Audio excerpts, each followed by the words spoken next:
take the lead, not always following, but leading the pack, leading in the right direction, doing the things that will take you to the levels that you need to go and beyond them. But you can't hold back anymore. Ladies and gentlemen, you got the job, but that's not enough. Don't relax, don't settle. You gotta get bigger, stronger, and faster. You gotta get better. You gotta make sure that your work ethic, getting that job is just the beginning, that's not the end. You wanna live your dreams. You are beginning a legacy.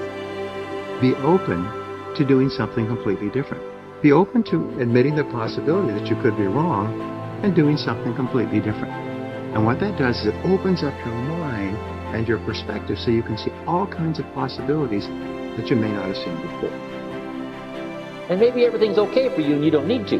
But if you need to make some changes, I'm telling you, you can start doing it today so that the next 2 years will be drastically different than the last 2.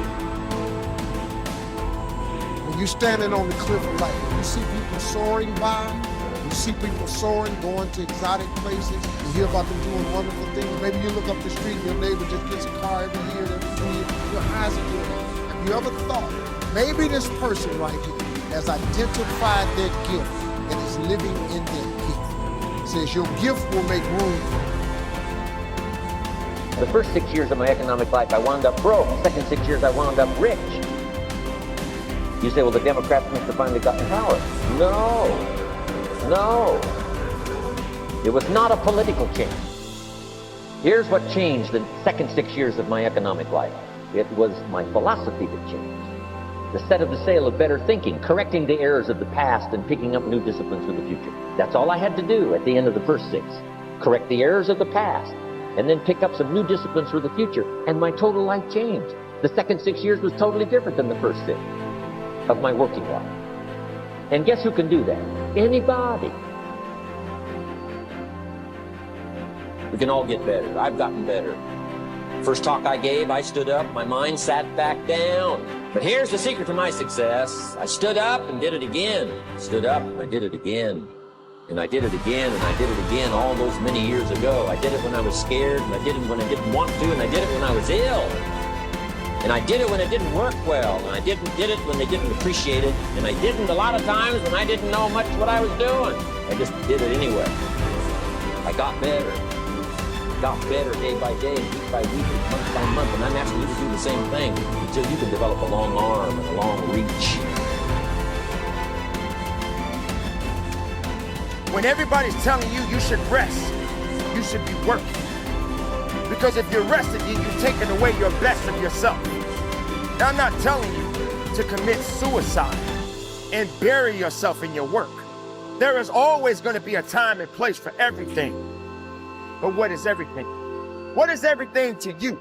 And how far are you going to give yourself for it? How much more are you willing to give it yourself?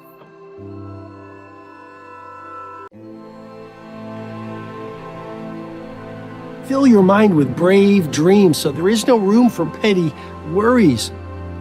An idle mind, it's not my idea, it's a very old proverb, but the idle mind is the devil's workshop. You see, if you don't know your mighty mission, if you don't have these brave ideals that you're waking up in the morning, yes, at 5 a.m. while the world is asleep, and living your days for, if you have not found a crusade that is larger than your life, then what tends to happen is you fill the space and hours of your days with trivial and superficial pursuits. You worry about what the neighbor thinks.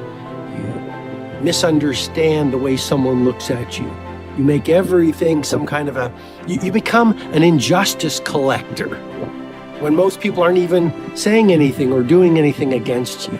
But that's what happens when you have a mind, a heart, a spirit that doesn't know a cause that's larger than yourself. And that's why a sense of meaning, whether you are a lawn cutter, a pizza maker, a coder, a manager, a leader of a nation, you've got to fill your mind and your heart with noble pursuits that speak to the angels of your higher powers. And once you start doing that, and that doesn't just mean knowing your mighty mission, It also means, the people you follow on social media, the magazines, whether they're digital or terrestrial, that you read, the books you read, the people you associate with. If those people are full of inspiration and artistry, and they want to release their magic to the world, and they want to do good things, and their talk is robust and thoughtful, well, then that's going to lift you up. It's going to fill your whole internal ecosystem with positivity. But if you're around energy stealers and thought bandits and people who are playing victim and giving away their power to the economy or through all the disruption in the world or to their past, well, then you're going to be surrounded by powerless people who will then demean your primal glory so you too become powerless.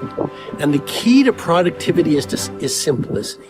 Don't try to do even 5 main projects, or Taj Mahal worthy projects, or Sistine Chapel ceiling masterworks. Focus on one. Don't try to have 50 friends. Focus on a few good friends. Don't fill your days with so many activities. Fill them with one key work activity when you're working. It's so easy to give away your genius to digital distractions, to be checking your messages. You could be in flow state.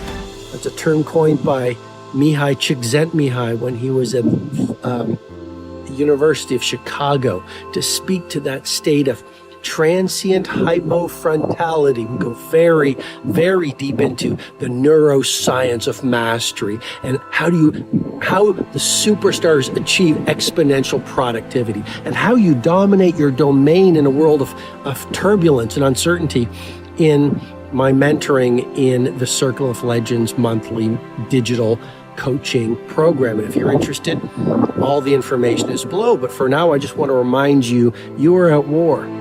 A war against distraction, interruption, and digital diversion. A lot of people are losing the best days of their finest hours, or I should say the best days of their lives, just being busy but not being productive. And that's a key point I want you to really contemplate and meditate on, which is, please don't confuse busyness with productivity. Please don't confuse movement with mastery.